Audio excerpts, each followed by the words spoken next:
Welcome, ladies and gentlemen, to the RDFNL Netball Show. We're back for our third episode of the season, highlighting all of the netball in the Riddell District Football and Netball League that's gone in the last month or so. Since we last spoke, Sean Kelly's my name. Joining me as always, my co-host, AFL Goldfields Netball Manager and self-professed RDFL Netball legend, Kim Bailey. Really? No. Thank you for being back, Sean. Thank you for having me back. It's been great. Love the feedback and how people just love having a netball show. So any feedback you've got, send it in. Send in your milestones, everything. And it's great to have netball on the map. It certainly is, and yeah, Kim's right. If you've got anything that you want to get out there on the netball show, send it in to us so that we can get it out to the rest of the public as well. And it's been some pretty big time since we last spoke. Obviously, since we last spoke, we've had a fair bit of interleague competition. The seniors were in action up at Alberton. The juniors have been in action as well at the Woodgrove Carnival against the BFL. Tell us a little bit about how our representative teams have gone in that time. Yeah, we travelled down to Alberton for interleague, and it was a tough gig. There's such a strong league down there, and unfortunately we weren't able to get over the line for our 17s. They got touched up a little bit by a very, very strong team. Most of the girls down in Alberton are VNL players, so a little bit inexperienced, but Di and the girls did a great job. And then I think we just got jumped in A grade, and we found it really hard. I think the first the first two quarters, Alberton just trounced us. They, and we had a great team too. We did. But, we travelled down there, hadn't played a lot together, where they play a fair bit together, and it did show. But Jazz did a great job assembling the girls, and they had a really good last quarter, and they had a good comeback. I think we were down by 20 goals at three-quarter time or half-time, close to it. We ended up losing by 10. So it was a hard task, but Jared's got the girls on a path where we need to go. So we'll hopefully in the future we'll have a good game. I think we might be heading to Warrnambool next year for interleague. Looks that way. Warrnambool District League, I think, is who we're at this stage scheduled to play. Yep. So another strong league. Had a little bit to do with them just through association champs. So very, very strong in netball as their world down there. It'll be a really tough task. We'll do a total review of our interleague structure and how we need to maybe get going a little bit earlier on interleague, so we have that team put together in the future. And even look at the continuation through from if there's a regional VNL or something similar competition early in the year, that kind of team can work through for as much of the year, so that you've got that continuity. Yeah, that's what we're looking at. How do we structure it? Do we take it from the team of the year, or do we go and hand pick and things like that? So there will be a big review of interleague. So trying to get the strongest team out there, because we want it to be a great big part of the Community Cup Challenge, and we want to be part of what the boys experience as well, and we want to have great teams. We do indeed, and I tell you what, thanks to our junior ranks, I think our interleague future is going to be pretty strong, because we saw at the Woodgrove Carnival a couple of weeks ago against the Ballarat Football Netball League that there's some pretty good talent coming through the junior ranks in the RDFL's netball circles, which of course has only been up and running for 3 years. Yeah, I was really pleased with the girls. They came up against the mighty BFL, who have been playing together, those three teams, the 13s, 15s and 17s, since the end of Jan at Bowen Junior Champs. So really experienced. And have had some really good success in the opposition as well. Had some really good results. So in the under 13s, we went down 30 to 18, but it was really competitive. Mel Sutton did a fantastic job with the kids, and I just loved watching her with those little girls. She really had them. She only had them for a couple of weeks, but had them where you could see improvement straight away. And little Roma Heaney from Rupo got best on court. So fantastic effort. So really pleased with them. BFL came runners-up in the Association Champs for Western. So to only go down by 12 goals in a full game like that was a great effort from our girls. The 15s went down by 10, but this didn't really show what type of game it was. This Ballarat 15 team, to put it in context, are just another worldly. They won the association championships for Western. They won the Bowen Junior Championships. They've won everything that basically they've been put into this year. So this again was a team that was just thrown together, not thrown together, but it's a couple of weeks out. So they didn't have the continuity of what the BFL had, but they were awesome out there, and it was a great game to watch. It really was. Maddie Salmon on Kiara Fitzgerald was really exciting. It was most probably the two premier players in our competition for that age, the goal attack, goal defence. It was just such a great matchup. Unfortunately, we went down by 10 goals, and Sunbury Lions, Kiara Fitzgerald was best on court. Of course, she's a Sovereigns girl, so great future ahead. The girls did go down to association champs, as did the 13s and the 17s, and the 15s did really well, just missing out on finals, but were really competitive with the big teams. So and with Kiara not playing that day as well. Yeah, because she had... she was playing a home game for Sovereigns. Yeah, we had VNL commitments, so she didn't play. So, that was a big out. But, it just... If we can get these girls together again, we'll do a review and we'll go from there. Our 17s, however... they were really, really great, to tell you the truth. They were so good. The BFL 17s were runners-up were semi-finalists at Barwins and made semis at Association Champs as well. This was a crackerjack game. So many bodies just laying on the ground. It was like a women's game, women's game. They just went at every game, every ball, and we won. 32 to 31 in a... heart stopper it was. It was really exciting. All the girls were up and yelling, and Chris Hernandez had the girls who did a fantastic job with the girls at Association Champs and here because of Di McCormack's unavailability. So,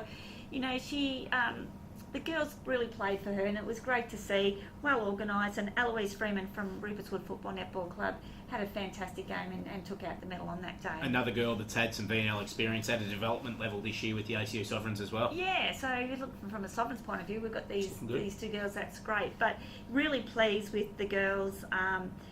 Did a great job. We'll look at the structure. We'll try and maybe get the girls together a bit sooner so they can train more. It's hard to get them to play in another association or another competition like we do with BFL because there's so much netball around our area. Exactly. We have girls playing Premier League on a Tuesday night or local competitions. So we'll get them together and get into league cracking and hopefully get 3 wins next season. Yeah, let's hope so. Some great signs for the RDFNL's junior interleague netball ranks. Time to talk seniors again, though, and looking at, I suppose, something that's brand new in the RDFL's netball circles this year, our Sunbury Football Social Club Player of the Week, which has been awarded every week so far. Fantastic initiative by the Sunbury Football Social Club, and a fair prize as well, $50 venue voucher. Yeah. Go in there and get a meal and a few drinks, and covers it all very, very nicely. But I suppose, take us back through some of the award winners from the season so far, and an award that is obviously presented on a weekly basis. Yeah, so Philo Lithgow of the social clubs come through. Thanks, Phil. Well done, Philo.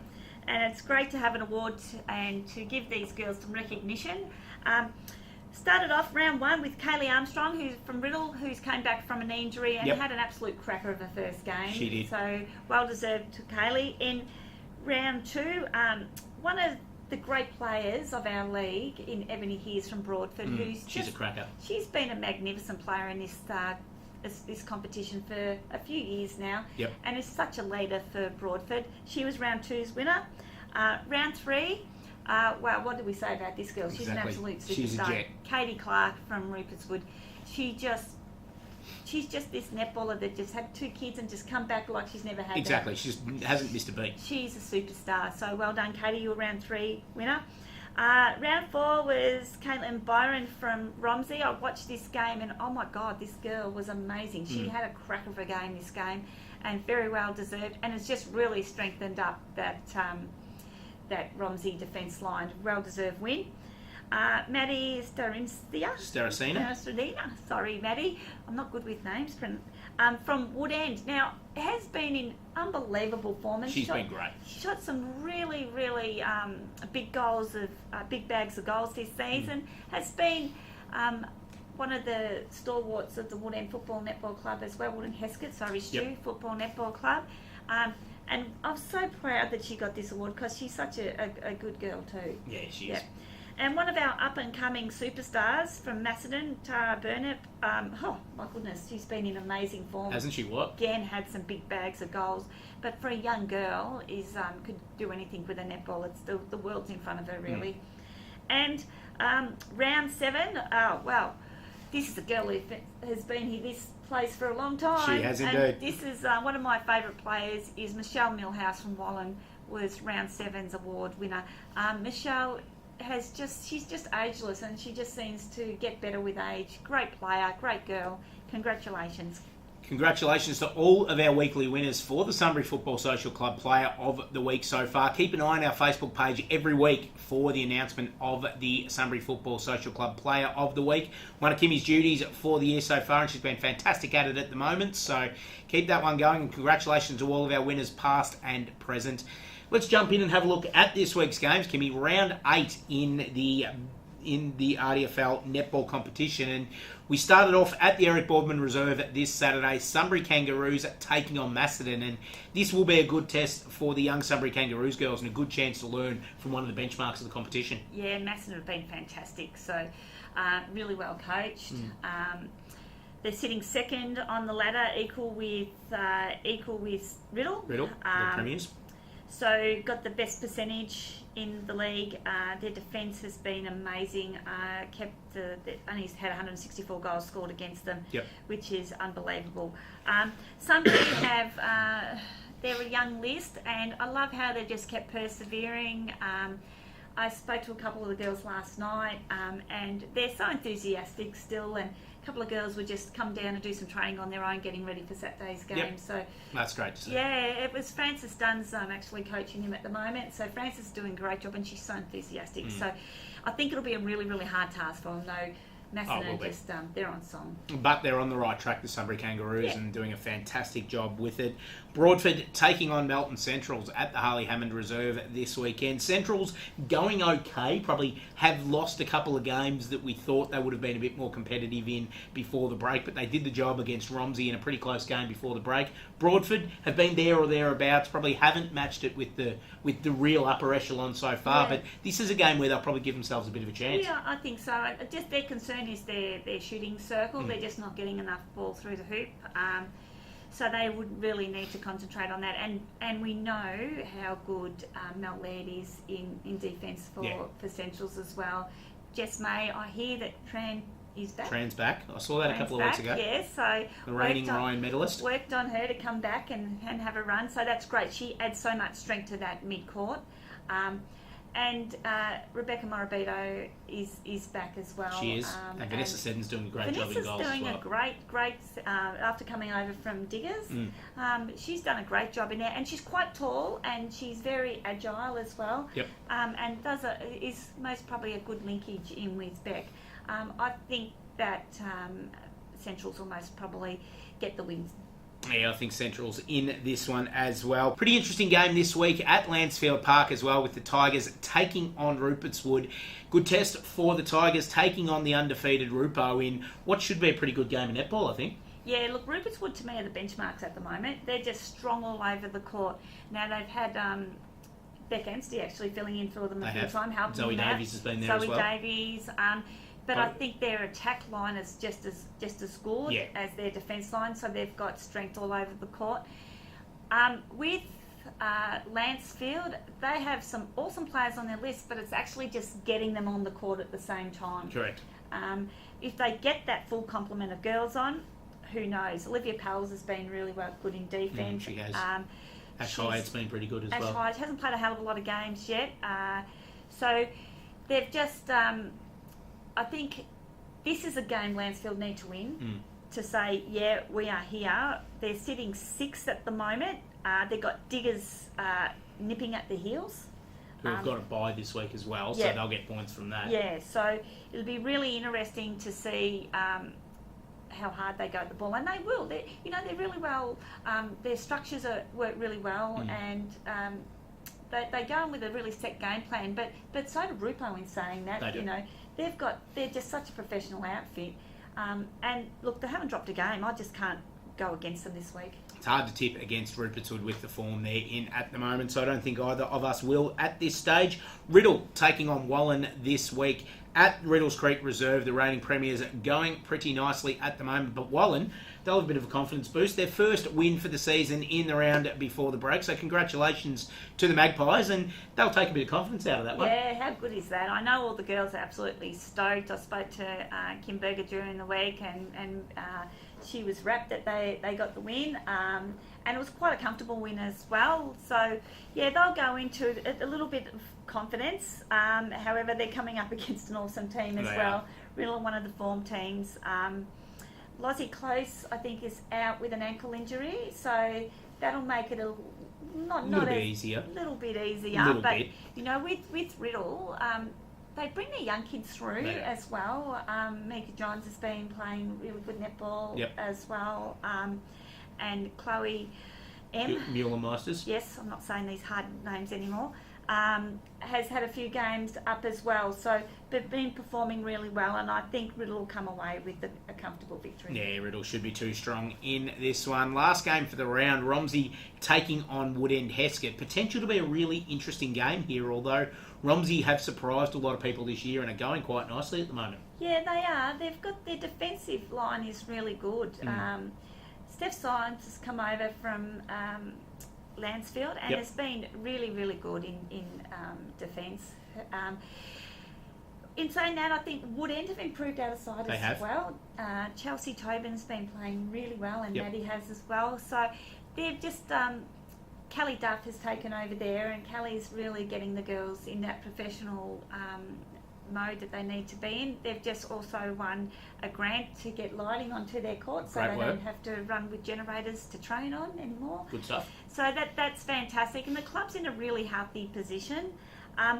Romsey, you know, I think they need to knock off a couple of these big teams to say, yeah, we are going to be a force. Hope Evans and Chelsea Ross have been working really well together as well. Neither of them really miss all that much either, which is what you want from their goalers. Both accurate goalers. I think Charles took a little while to get used to the outdoor court. She's got quite a flat shot, so the air can get that sometimes, so she's had to adjust.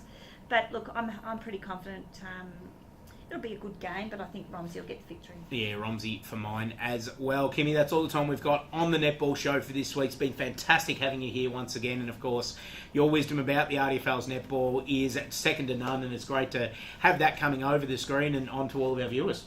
Yeah, look, it's my home league, and I love it. I love the netball, and you know, it's great to see it. It's so healthy and so many strong teams, and it's just great to see as many girls out on the court as possible. You know, netball's about having fun, even if you're losing. I know it's hard, but we still need to get out there and have a crack, and it's all about participation. So yeah, we do. It's great. It's great to have you on board, and it's great to have you watching us as well on the RDFNL Netball Show. We'll be back in a few weeks' time with more from around the traps of the RDFL's netball circles. We'll see you then.